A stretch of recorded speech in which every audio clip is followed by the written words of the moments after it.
ځکه زمونږ په ګناهونو باندې څلور شیزونه ګوای. مونږ خدا خیالي چې مونږ دا ګناه وکړو او هېڅ چاته یې پته نشته دی، هغه ګناه پټ پاتې شو. خو هغه ګناه پټ نه پاتې کېږي، بلکې په هغې باندې څلور ګواهان یي. د ټولو نه اولنی ګواه چې مونږ کوم ګناه کوو نو زمونږ په اوږو باندې ناستې فرشتې هغه کرامن کاتبین اعمال لیکونکي دي، نو هغه اعمال لیکي. نو هغه اعمال لیکونکي فرشتې هغه زمونږ ګواهان یي. که موږ نیک عمل کوو نو هغه زمونږ د نیک عمل ګواهان دي، او که موږ چرته بد عمل کوو او ګناه کوو نو هغه زمونږ د ګناه ګواهان دي. نو د ټولو نه اولنی ګواهان هغه فرشتې دي. اول خو د انسان کوشش دا پکار دی چې فرشتې ډېر معصوم او پاکې مخلوق دي، هغه زمونږ په ګناه باندې ولې ګواهانې جوړې شي او موږ هغوی ته ولې شرمنده شو. ځکه چې زمونږ د نیکه فضیلت خو په هغه فرشتو باندې سیواو. نن هغه فرشتو ته موږ ځان کمزوری کو او موږ داسې ګناهونه وکړو چې هغه ګناهونه فرشتو ته ښکاره شي. نو کوشش دا پکاري چې د سره ګناه ونه کړو، ولې چې موږ کوم ګناه کوو نو په هغه ګناه باندې اولنی ګواه هغه کرامن کاتبین اعمال لیکونکي فرشتي. دویم د انسان د بدن اعضا چې موږ کوم ګناه کوو، موږ په ژبه دروغ ویلي نو زموږ ژبه ګواه ده. که موږ غلط کتلی نو زموږ سترګې ګواه دي. که موږ غلط اورېدلی نو زموږ غوږونه ګواه دي. که موږ غلط سوچ کړی نو زموږ دماغ د هغې ګواهي. که موږ غلطې فیصلې کړي نو زموږ زړه د هغې ګواه. که موږ غلط نیول کړي نو زموږ لاسونه په هغې باندې ګواه. که موږ غلط تل کړي نو زموږ خپې په هغې باندې ګواه. که موږ خپل طاقت غلط استعمال کړی نو بیا هم زموږ جسم په هغې باندې ګواه. غرض موږ چې څه کار کړی خو د جسم څه حصه به استعماله شوي نو هغه حصه په دغه ګناه باندې د انسان دپاره ګواه جوړه شي او دا په قیامت پر ورځ د ده دپاره ګواهي کوي.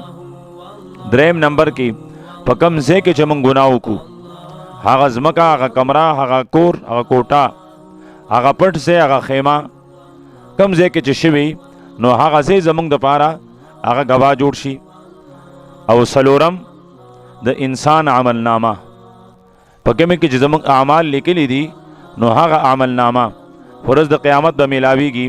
نیک او ښه انسان ته به په ښي لاس کې میلاو شي، او چې په ښي لاس کې میلاو شي نو دی به ډېر خوشحالی او اوازونه به کوي، هاو هاو هاو مقرؤ کتابیه، هی راشئ راشئ وګورئ زما عمل نامه وګورئ چې ما ته څنګه عمل نامه میلاو شوې ده. او ما په دنیا کې دقه یقین کو چې ما ته به د دې ټول اعمالو اجر او ثواب میلاویږي، بدله میلاویږي. نن د هغه اعمالو ریکارډ زما په لاس کې موجود دی او الله پاک ما ته د هغې بدل او اجر راکوي. دی به خوشحالی، هر چاته به خپل عمل نامه ښیي. د دې په مقابله کې چاته چې په چپ لاس عمل نامه میلاو شي نو د هغه ملا به سیرې کړلی شي او د دننه نه به ده ته دا عمل نامه ورکړی شي او دی به په چپ لاس باندې اخلي او دی به دغه وخت کې دا وینا کوي، یا لیتنی لم اوت کتابیه، هی کاش ما ته زما د عمل نامه د سره میلاو شوی نه وی. ولم ادري ما حسابیه، ما څه خیالو دنیا کې چې زما سره به زما د اعمالو حساب هم کېږي، ما نه به تپوس هم کېږي، ما نه به سوال هم کېږي. زما خود سره دا خیال هم نه و. زما خو خیال دا و چې د دنیا ژوند دی په عیش و عشرت په مزو او په راحتونې تیر کا، بس مرګ دی او دنیا ختمه ده. دا خو یو بله قصه ده چې موږ د قبر ژوند هم تیر که او اوس په حشر کې موږ ته عمل نامه هم میلاو شوله. نو د انسان عمل نامه دا د انسان دپاره ګواه.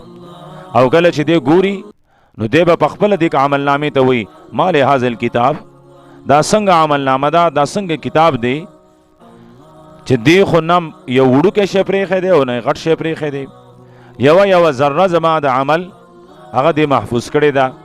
نو هغه عمل نامه دا به په موږ باندې ګواهي. او دا څنګه چې د ګناه ګواهان دي نو دقسې د نیک اعمالو هم ګواهان دي.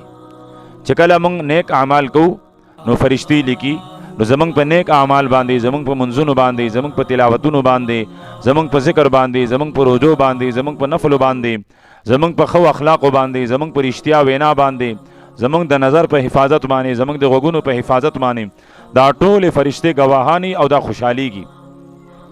دویم موږ کم نیک عمل چې د جسم په کومه حصه کوو نو د جسم هغه حصه هغه هم زمونږ د نیک عمل دپاره ګواه.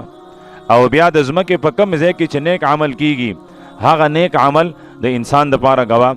لکه تاسو په دې جماعت کې ناست دي او بیان اورئ، نو دغه ناسته او دا جماعت دا به د قیامت پر ورځ ستاسو دپاره ګواهي چې په دې ځای کې دا زنانه ناستې وي او د دین د زده کړې په نیت باندې دا څه اورېدلي او په هغې باندې عمل کړی و. نو دغسې د ځمکې هغه ټوکړه چې په کوم باندې عمل وکړلی شي هغه به هم زمونږ دپاره ګواه. او څلورم ګواه زمونږ عملنامه چې هغه به موږ هر چا ته ښیو او خوشحالي ګوبا چې په دې کې زمونږ نیک اعمال لیکلی شوي دي او زمونږ نیک اعمال په دې کې محفوظ شوي دي.